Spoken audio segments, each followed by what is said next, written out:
Hello, everyone, and welcome to another episode of Founders Grid, sponsored by Gaper.io. Today, we have Eric Silverman. Eric is the co-founder at FeaturePeek. Eric, welcome to the show. Thanks for having me. So, give us a brief background about yourself, what you've been doing before FeaturePeek. Sure. So I started my career in build engineering and release management at Apple. So I started as an engineer on the team that did all the nightly builds for Mac OS X. I ended up managing that team as well. And it was a really interesting way to enter my professional career, where a lot of people maybe get out of college or start kind of developing in the application space. I was always very interested in the deployment space, in terms of, not just how you're doing kind of your daily builds, but also how the integration piece comes together. So lots of different teams working together to build a much bigger product, like an operating system.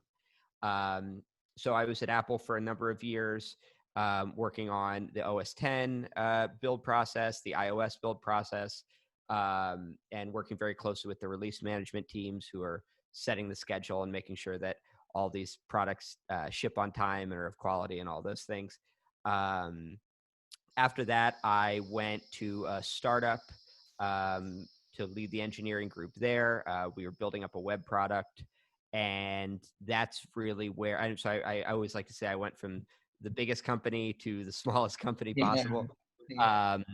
And when I was at that startup a few years ago is where we really started to see the idea for FeaturePeek, see the need for FeaturePeek. We were a team, about 15 people, Okay. working on a web product. And what we would find is about the night before a release. So let's say we release on Thursdays, about Wednesday nights. Wednesdays about 4:30. We would start getting all of this feedback from non-technical members of the team saying, "Hey, I'm just checking this out on staging, and this doesn't look right, or this is broken, or oh, this isn't what I meant in my designs. Can we have a conversation about it?" And so we were always having the discussion of like, all right, are we going to hold up a release for this? Or are we going to do a follow-on release? And it was frustrating. And what we started looking into is, okay, what about the dev cycle? What about this process isn't working? How are we not bringing in other stakeholders? How are we not validating this work? And what we found is that engineers have a great time to do this. It's called code review. And we wanted to figure out a way to bring the entire team into that process and to be able to validate work, to look at things, kind of do more of an over-the-shoulder review, the kind of review that, calling someone over to your desk and saying, "Hey, check out what I'm working on," or "Is this what you meant?" True. Really trying to bridge that gap. And that's what we think a lot of teams, it's a very natural way for engineers to work with other people on their team, not just for engineers to work with each other, but it's how people kind of interact, especially in an office. And so we wanted to be able to bring that, bring some automation and bring some DevOps work and experience to that flow and that process. Got it. So, what were the early days of FeaturePeek like? So, Product I mean, market fit, we'll discuss that later, but before the early, product market fit, what were the early days like? Leaving the job, everything, what was all sure, that? sure. So it's funny because when you say the early days, I would still consider myself very much in the early days. I get Uh, that. but the earliest of early days where I was at that startup, and everyone, the startup was folding, and everyone had found themselves looking for a new thing. And my co-founder Jason was also at this startup. And some background on Jason. Jason, my co-founder, was my college roommate at Santa Clara. He's been one of my best friends for a very long time. And he came over when I joined that startup. He came over as well and was working on the front end. And we had kind of thought of this idea while we were at that startup, and then it was always going to be kind of a side project to help our team internally.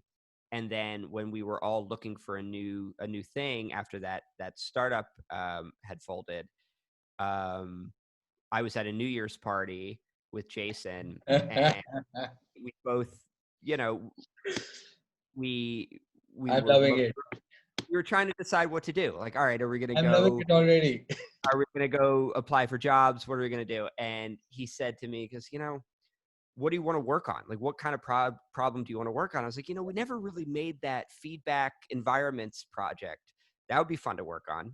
And so we gave ourselves a few weeks to go do some research on competitors out there in the market, maybe work up a quick proof of concept. And so we worked on a proof of concept for a few weeks and showed it to some friends who had some startups and were like, yeah, we would totally use this. And so we incorporated like a month after that. Nice. And that was kind of how it started. No, I'm loving it already because honestly, I've recorded like 200 plus podcasts in the last 1 year, right? So this question when I ask, it's on recorded, right? So there'll be multiple podcasts. I'll be like, how you came up with the idea? Were you drunk? Were you in Uber?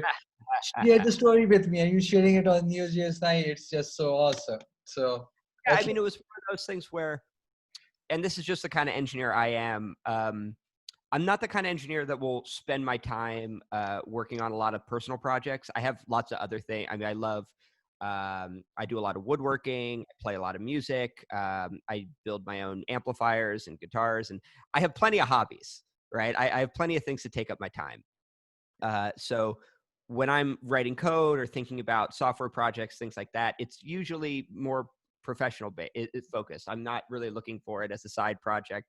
It's just not how I spend my personal time. And so when Jason and I were talking about it, it's like, yeah, I want to see this product exist. I want to use it. yeah, Right. Originally, I mean, we thought of the idea for ourselves. It was a problem that we were having at our company. And so it was just one of those things that I wanted to see it exist and I wanted to do it the way we thought of it. And so we had to do it ourselves. no, got it, got it. Interesting. Product market fit. Still Tell us working on about it. it. Oh, God. Well, I think I don't want to claim to have had it. I don't have it. This, It's a this, very. so there's a new term I'm coining up: product market fit Mhm. and a deep product market fit. Oh, very interesting. Okay. Yeah.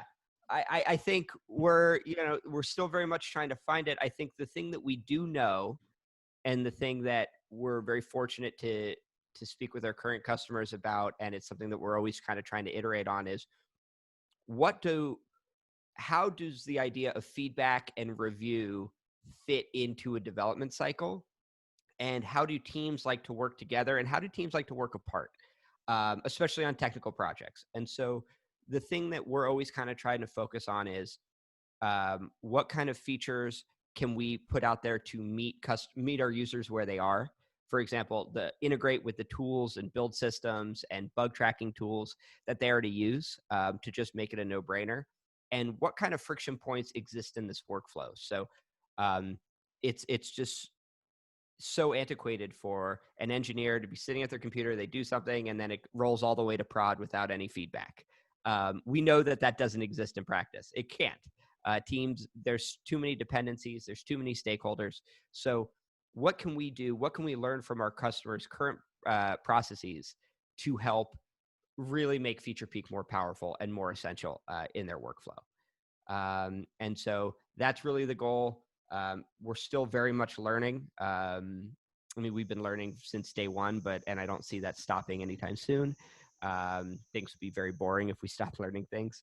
But the idea is to really understand how different engineering teams ship their products, how they develop, how they do QA cycles, how they bring in how designers and product and engineering interact with each other, and really try to build the product right in the middle of that space. We say that FeaturePeek, we say this a lot, is that there are a lot of really great tools out there for design to hand off to engineering. You have tools like Figma, InVision, Zeppelin, and really great tools out there. Oh, There's not that there's not that many there aren't that many tools for that are engineering led to yeah, work better with product and design. true, And so that we really try to focus on that area. true, true. So last question, it can be an elaborative one because I need it's time limits I need to follow. remote work, because at Gaper, we're big advocates of remote work. Of So course. as a founder, you need to wear multiple hats, right? And because of COVID, everyone has been forced to go remote. So how are you coping up with it, especially the mental health of the team, as well as, round raising, customers, creative team, remote? Post COVID, can you continue like this, or would you want to go back to office? Well, it's not really up to us. So I like to focus on the things that I can control. If it was up to me, I absolutely would go back to an office because I like separating kind of my home from my work a little bit. I definitely enjoy. I mean, I used to bike to the office. We have an office in the dog patch, and I miss just being able to bike there every day and hang out with people that I like working with. There's just and I always, I mean, I miss being able to go to lunch with the team and just kind of doing all the stuff you really take for granted. That goes a long way, especially in team building. I do think that people are really adaptable. I think everyone's hedonic treadmills are in full effect here. Everyone will, no matter where they are, will exist in that kind of emotional state that they're used to. People are very adaptable in that regard. But as far as a team, I think the most important thing is trying to make up for that distance. And I've managed remote teams when I was at Apple. I had a team that I managed in Ireland, and Okay. and the one thing I learned from that is it's really about being intentional for making up. You just have to be intentional about making up for the distance. Um, I think that there are a lot of ways to kind of do it from a management perspective, as a people manager perspective. It's just making yourself available. About not being afraid to just jump into a 30-second call. I do this all the time with people. Yeah. Um, well, I'll just like, hey, quick call. Yeah, like, hey, or I do a lot of rubber duck debugging where it's like, hey, can I just talk at you for 30 Oh, seconds yeah, and true. make yourself available for that? But if it was up to me, I would love to have us all back in the office, but everyone's kind of adjusting and learning. And I don't think I've seen it. I haven't seen productivity change, but I think it's just something you have to be intentional about. You have to look for tools that really help with that. Again, fortunately, there are a lot of great tools out there that help make up for that distance. So use it, and be intentional about trying it. I mean, there's been plenty of tools that we'll try and it doesn't really catch on, and so but keep trying things. See what works. All of your teams are going to be different. Yeah, true. Eric, thank you so much for being on the show, and good luck with FeaturePeek, and hopefully we'll keep on seeing amazing news coming from FeaturePeek. Thank you so All right, much. bye bye.